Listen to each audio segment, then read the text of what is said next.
নমস্কার, পাকবিচিত্রা সকলকে স্বাগত জানিয়ে আমি আজ আরেকটি নতুন রেসিপি করে দেখাবো কাঁচা আমের ক্যান্ডি। এই গরমে কাঁচা আমের ক্যান্ডি খেতে খুবই ভালো লাগে।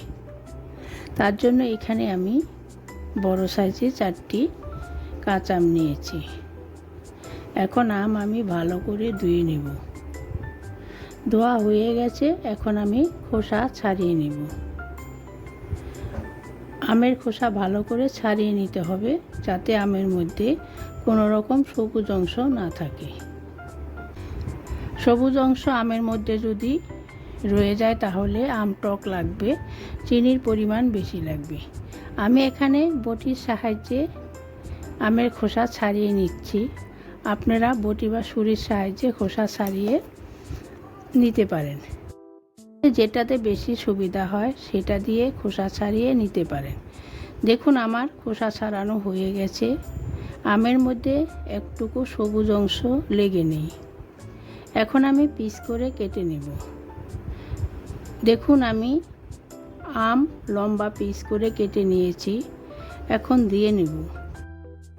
আমি জল পাল্টে পাল্টে 2 থেকে 3 বার ধুয়ে নিয়েছি।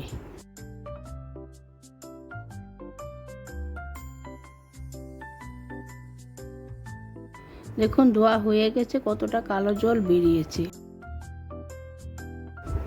এখন গ্যাসে একটি ননস্টিক কড়াই বসিয়ে পরিমাণ মতো জল নিয়েছি। এখন আগে থেকে কেটে রাখা কাঁচা আম দিয়ে দিচ্ছি। এখন আম সিদ্ধ করে নেব। আম দিয়ে দিচ্ছি। এখন ফুটে উঠতে দেব। এ সময় গ্যাস হাইতে রেখেছি। দেখুন ফুটে উঠেছে। এখন আমি 2 থেকে 3 মিনিট সিদ্ধ করে নেব। দেখুন আম সিদ্ধ হয়ে গেছে। একটি কাঁটা চামচের সাহায্যে দেখিয়ে দিচ্ছি। দেখুন এরকম নরম হবে। এখন তুলে নিচ্ছি। এখন জল ঝরিয়ে নিব, ঠান্ডা করে নিব। পুরোপুরি ঠান্ডা করব না, হালকা গরম থাকবে। দেখুন ঠান্ডা হয়ে গেছে। এখন একটি বোলের মধ্যে নিয়ে নিচ্ছি। এখন দিয়ে দিচ্ছি 1 কাপ চিনি।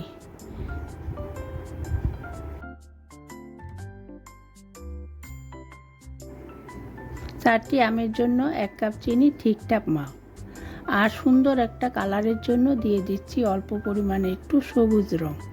আপনারা যে কোনো রং দিতে পারেন, না দিলেও চলবে।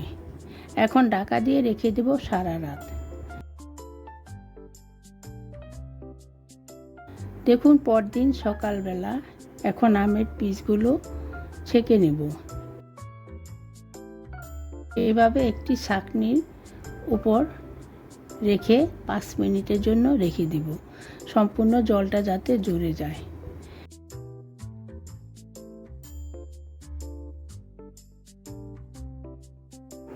দেখুন আমার জল ঝরে গেছে, 5 মিনিট হয়ে গেছে। এখন একটি থালায় ছড়িয়ে দিব। এভাবে একটা একটা করে থালায় ভালো করে ছড়িয়ে দিব। থালায় কোনো রকম তেল মাখতে হবে না।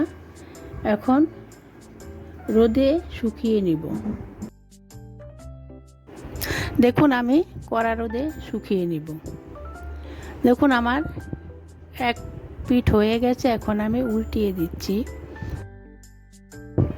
এখানে উল্টে পাল্টে আমের ক্যান্ডিগুলি সব ভালো করে শুকিয়ে নিতে হবে। আমি একদিনে রোদে শুকিয়ে নিয়েছি। আপনারা চাইলে 2 দিনও দিয়ে শুকিয়ে নিতে পারেন।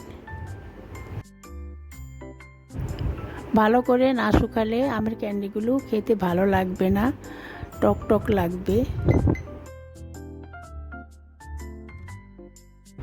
দেখুন শুকানোর পর আমের ক্যান্ডিগুলো দেখতে এরকম হয়েছে। আমি যেভাবে বানালাম আপনারা একবার কাঁচা আমের ক্যান্ডি বানিয়ে খাবেন। একবার খেলে বারবার খেতে ইচ্ছে করবে।